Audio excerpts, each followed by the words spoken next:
Bonjour à tous, je suis David Soignant, directeur des études de Twitter France.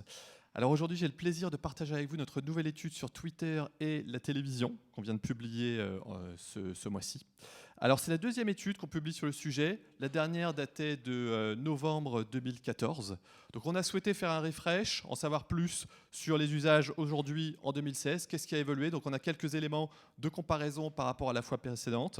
Alors un petit point tout d'abord méthodologique. Cette fois-ci, on a souhaité rentrer plus dans le détail de l'expérience des utilisateurs pour comprendre quels sont les drivers, quelle est leur motivation, quelle est la valeur ajoutée. C'est pourquoi, en plus du volet quantitatif, on a rajouté un volet ethnographique où on a 12 utilisateurs de Twitter qui ont été équipés de trackers mobiles pendant 7 jours pour voir ce qu'ils font sur Twitter, pour voir ce qu'ils font avec leur mobile lorsqu'ils sont en face de la télévision. Également des carnets de vie qui permettaient de tout noter.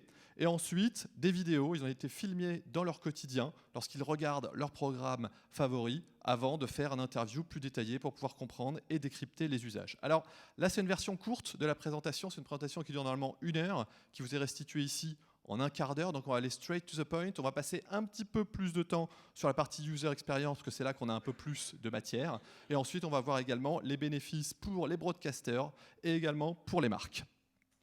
Tout d'abord, en préambule, un petit point sur l'audience de Twitter en France. Alors, vous connaissez bien évidemment ces insights, vous avez beaucoup plus de détails qui sont disponibles sur demande. Un petit peu plus d'hommes que de femmes chez Twitter en France, 54-46, c'est à peu près équilibré. On surperforme sur les populations les plus jeunes, vous vous en doutiez bien évidemment, les 15-24, les 25-34. On est en face sur les 35-49, on décroche à partir des 50-64 et plus nettement à partir des 65 ans et plus.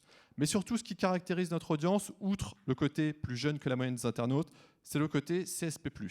34% des utilisateurs en France sont CSP+, versus 29% des internautes. Alors bien évidemment, ce n'est pas les moins de 25 qui sont CSP+, ils sont plutôt inactifs. Donc si on se concentre sur les 25-49, on arrive à 1 sur 2. On va refermer cette petite partie, cette petite intro sur l'audience de Twitter. Vous avez bien évidemment beaucoup plus de matière disponible sur demande si vous le souhaitez. Et on va passer directement donc, à la partie TV augmentée. Donc ici, on analyse l'expérience des utilisateurs lorsqu'ils utilisent Twitter en simultané de la télévision. Alors tout d'abord, un petit peu de contexte. Donc ici, avec des insights qui nous sont fournis par Dentsu Aegis, on a 70% des téléspectateurs en France, qui utilisent Twitter ou non, hein, c'est l'ensemble des Français, qui multitaskent devant la télévision tous les jours. Alors que ce soit avec PC, mobile, tablette ou presse ou radio. Avec en moyenne 31 à 96 minutes passées par jour, selon le média ou le device. Donc on est clairement sur un usage aujourd'hui qui est vraiment très très ancré dans le quotidien des Français. Par la suite, on va rentrer dans le détail auprès des utilisateurs de Twitter, bien évidemment. Ils le font lorsqu'ils sont seuls devant leur télévision, 71%, mais également pour plus de la moitié d'entre eux quand ils sont avec leur conjoint ou leur famille. Donc c'est contre toute idée reçue, ce n'est pas seulement un comportement qu'on adopte lorsqu'on est seul devant sa télévision. On va passer maintenant sur les utilisateurs de Twitter. Donc en 2016, 63% utilisent régulièrement Twitter devant la télévision. On a volontairement ici éliminé ceux qui nous disent le faire rarement. Donc on est sur une utilisation qui est régulière, dont 34% très souvent. Donc en évolution très nette, 48% en 2014. Et lorsqu'on regarde ceux qui ont une posture plus active, à savoir qui n'ont pas seulement regardé les tweets, mais qui ont tweeté en lien avec les programmes, on est à 50% versus 35% en 2014, encore une fois sur une utilisation régulière, et 25% qui le font très souvent. Quand on regarde le profil de ces utilisateurs de Twitter devant la télévision, on est à la fois sur, parmi les utilisateurs de Twitter, en tout cas auprès de ceux qui sont les plus gros consommateurs de télévision, mais qui sont également les plus fréquents utilisateurs de Twitter, et également ceux qui ont la posture la plus active, ce qui explique bien évidemment la proportion 50% et 63%. On va rentrer maintenant dans le détail avec 3 grands axes qu'on a pu observer dans l'étude, qui sont 3 grands axes attitudinaux. Tout d'abord, l'émotion. La télévision, c'est du divertissement avant tout. Pour 65%, eh bien, utiliser Twitter en simultané rend le programme TV plus fun. L'humour a une place, bien évidemment, très très importante dans ces tweets. Et autre élément également, eh bien, ils ressentent des émotions. Alors, on l'avait analysé de façon différente il y a 2 ans, parce qu'on avait fait une étude de neurosciences qui permettait de voir quelle était l'intensité et quelle était l'activité cérébrale lorsqu'on utilise Twitter, lorsqu'on utilise Twitter devant la télévision. On avait vu qu'il y avait des pics émotionnels assez nets, qu'on regarde un programme sportif, qu'on regarde des news, qu'on regarde du cinéma, des séries, etc. Lorsqu'il se passe quelque chose d'important à la télévision, on réagit, il y a un pic émotionnel qui va derrière générer des pics de tweets également. On a ici, donc on a interrogé dans le détail nos utilisateurs, on a quelques beaux verbatims, je tweete pour transmettre une émotion, mes sentiments du moment, ou un tweet, c'est le sous-titre de ce qui se passe dans le cerveau. Donc c'est très clair là au niveau de ce qui se passe, au niveau du déclencheur. Avec une toute petite vidéo ici, pour illustrer ce qu'on disait juste avant, sur le fait que certes on peut le faire quand on est tout seul devant sa télévision, mais on peut le faire également en groupe. Avec ici, donc l'exemple, on est dans le salon d'une des personnes qui a participé à l'étude, en train de regarder un match de foot. Ils sont 5 devant leur télévision, mais ils ont tous en plus Twitter. Donc ils sont en train de discuter entre eux, de commenter le match. Ils regardent la télévision et chacun en plus est également sur Twitter en train de discuter et d'échanger avec des millions, voire des milliers d'autres téléspectateurs. Le deuxième axe, c'est l'exclusivité.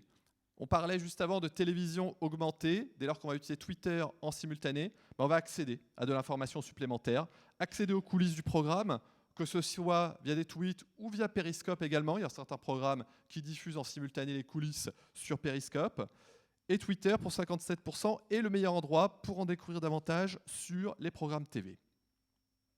On a également un accès privilégié aux personnes qui sont présentes à l'écran, les célébrités, les invités, les présentateurs, avec donc potentiellement également parfois des interactions. 59% ici qui nous disent que le fait de pouvoir potentiellement interagir avec des célébrités présentes à l'écran, ça les fait rêver. Et si vous voulez en savoir un petit peu plus sur le sujet, mes collègues londoniens ont publié une très belle étude qui s'appelle Retweet is a New Autograph et qui rentre vraiment dans le détail de cette idée que Twitter crée une connexion directe avec les égéries, avec les stars. Alors, bien évidemment, quand on s'adresse à, je sais pas, à George Clooney sur Twitter, bien sûr, il va répondre à une personne sur 1000 ou liker un tweet de temps en temps. Mais le fait de voir qu'il y a eu une interaction avec un individu lambda comme moi, eh bien, déjà, ça fait rêver. Et dans un sens, je dirais qu'on a coutume de dire que la télévision nous vend du rêve, et dans un sens, Twitter va le rendre plus accessible avec cette connexion directe. Le troisième axe, la participation, bien évidemment. Les hashtags, qui sont, je dirais, le feu de camp, la balise, autour de laquelle vont se retrouver les utilisateurs pour échanger, pour discuter autour des programmes. 30% qui recherchent des hashtags de programmes tous les jours sur Twitter et 56% toutes les semaines. Et bien évidemment, plus le programme va mettre en avant, va mentionner les hashtags, plus ça va donner envie de les rechercher sur Twitter. Avec également cette notion de communauté qui se crée sur la plateforme. Communauté, alors pas forcément liée à un sujet cette fois-ci, mais pas forcément liée à des centres d'intérêt, mais liée au programme. Donc ensuite, suivant la récurrence du programme, ça va être des communautés éphémères. Donc je vais pouvoir échanger potentiellement avec des personnes que je ne connais pas, que je ne suis pas, mais que je vais retrouver, dès lors que c'est une série, dès lors que c'est un programme de flux, je vais les retrouver d'une fois sur l'autre, ou échanger avec eux, ou ça va être une communauté éphémère, dès lors que le programme est utilisé qu'une seule fois. Là encore un petit verbatim. Enfin, dans le cadre des émissions de télé, c'est tous les gens qui regardent le même programme au même moment. Et donc c'est comme si on était tous devant une grande télé et qu'on commentait en même temps. Donc... Alors il y a 2 ans, lorsqu'on avait publié notre étude, elle s'appelait Twitter est le plus grand canapé du monde. Ça illustre assez bien cette notion qu'au même moment, on va avoir des milliers, voire des millions de personnes qui discutent autour d'un programme. Toujours dans la participation, il y a l'idée également de pouvoir confronter les opinions, de pouvoir s'exprimer. 62% apprécient de pouvoir partager, confronter leur opinion sur un programme. Je tweete en général pour avoir la sensation que je donne mon avis sur le truc, je ne suis pas forcément écouté, mais ça a plus d'impact que si je le dis à la personne à côté de moi. Donc il y a cette idée que je vais pouvoir m'adresser potentiellement au monde entier. Et enfin, des experts qui s'expriment à la télévision, mais qui sont parfois éloignés des gens. C'est une vraie plus-value de voir l'opinion de monsieur tout le monde. Donc là, il y a l'idée de... alors, on est rentré bien évidemment dans le détail auprès des utilisateurs qu'on a interrogés pour pouvoir comprendre quels étaient les drivers, qu'est-ce qui leur donnait envie de partager lorsqu'ils sont devant la télévision. Et ce qui en ressortait, c'est que la télévision a cette image, je dirais, un petit peu institutionnelle. Elle nous donne un avis, un point de vue sur les choses. Et auprès des utilisateurs, eh bien, ils prennent du plaisir à pouvoir exprimer également leur avis, mais pouvoir voir également les avis des autres, avec, je dirais, une petite tendance à être un petit peu iconoclaste sur ce type de comportement. On va refermer cette partie sur l'expérience utilisateur. Comme je vous l'ai dit, on a beaucoup plus de matière dans la version longue que vous pourrez retrouver sur le blog Twitter Ads, avec donc cette fois-ci l'angle Broadcasters en 2 slides. Tout d'abord, attirer l'attention. 59%, plus un programme est discuté sur Twitter, plus j'ai envie de le regarder, ne serait-ce que par curiosité. En replay, cité par 56%. Et enfin, les trending topics, bien évidemment. Tous les soirs, quand on allume Twitter, on voit que les programmes TV les plus discutés émergent en trending topic. Bien évidemment, ça drive de l'audience. Avec encore ici une utilisatrice. Voilà, je pense que ça permet aussi peut-être de toucher un public plus large. C'est-à-dire ? Je sais pas, moi, comme je disais, j'ai déjà été regarder en replay des émissions dont j'avais entendu parler sur Twitter, que j'avais jamais regardé avant parce que ça m'intéresse pas plus que ça. Et puis ça m'a plu. Donc après, du coup, je les ai des fois regardés à nouveau plus tard, mais sans Twitter, je ne serais pas allée. Donc voilà, c'est clairement une opportunité pour les broadcasters d'aller chercher de l'attention, d'aller faire connaître leur programme, de faire découvrir. Mais également de garder l'attention. Parce qu'on l'a vu tout à l'heure avec l'insight de contexte de Dentsu Aegis, 70% des téléspectateurs français qui font autre chose devant la télévision tous les jours. Donc forcément, pour un broadcaster, eh bien, il y a une perte d'attention. Si je suis en train d'envoyer des mails, de chatter, de consulter une vidéo sur YouTube ou de faire autre chose, forcément, il y a une perte d'attention par rapport à ce que je regarde à la télévision. Alors que lorsque les utilisateurs sont sur Twitter en même temps, il y a un lien. Ils sont en train de discuter des programmes qu'ils sont en train de regarder, ils sont en train d'échanger sur le sujet. Avec ici, donc des utilisateurs qui nous disent même que lorsqu'ils utilisent Twitter en simultané de la télévision, eh bien, ils sont même particulièrement et encore plus attentifs au programme parce qu'ils vont souhaiter pouvoir capter ce petit élément, ce truc particulier qui va pouvoir générer un tweet et qui derrière va pouvoir potentiellement amuser la communauté ou apporter de la valeur ajoutée. Et on va terminer avec la partie marque. Là encore, 2 slides, donc on va aller assez rapidement. Tout d'abord, l'exposition aux marques en TV entraîne des réactions sur Twitter. J'aime avoir plus d'informations sur Twitter au sujet d'un produit que j'ai vu dans un programme, mais également dans une publicité. Donc ils sont en train de tweeter, de consulter Twitter en simultané de la télévision. Bien évidemment, ils parlent des programmes en priorité, mais lorsqu'il va y avoir la pause publicitaire ou des placements de produits ou du sponsoring, eh bien, ils vont potentiellement également échanger et rechercher de l'information sur Twitter en lien avec. Alors, et la dernière chose, on a souhaité mesurer l'impact pour les marques.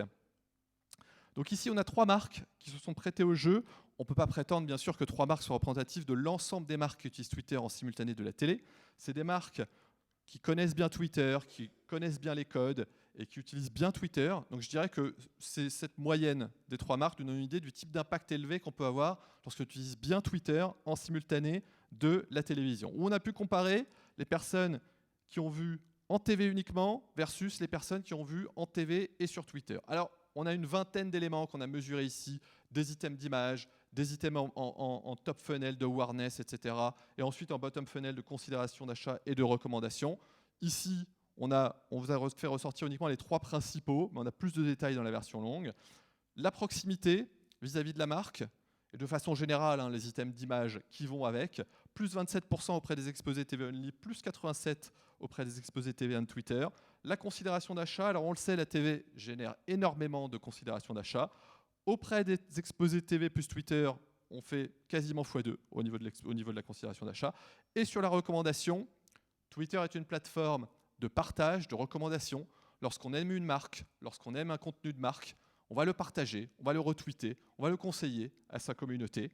Et donc, de façon naturelle, on n'est pas surpris de voir que c'est sur cet item-là, c'est un de ceux sur lequel on a le plus d'écart entre ce qui se passe en TV Only versus ce qui se passe en TV plus Twitter. Et pour conclure, donc on l'a vu, près de 2/3 des utilisateurs qui multitaskent en TV Twitter, ceux qui le font, ce sont ceux qui sont les plus gros consommateurs de télé, qui sont également les plus importants contributeurs à la plateforme Twitter, donc ceux qui vont avoir la propension la plus forte à repartager, à reparler, que ce soit des programmes ou que ce soit des marques. Une expérience qui est exclusive, participative et émotionnelle. Pour les broadcasters, bien évidemment, c'est une opportunité d'aller faire découvrir de pouvoir faire découvrir des programmes, mais de pouvoir également fidéliser et de se rapprocher de leur public. Et enfin, pour les marques, on l'a vu, ça permet d'amplifier l'impact. Alors, ce n'est pas de la magie, hein, bien évidemment. Qu'est-ce qui permet d'avoir des impacts si élevés auprès des exposés TV plus Twitter?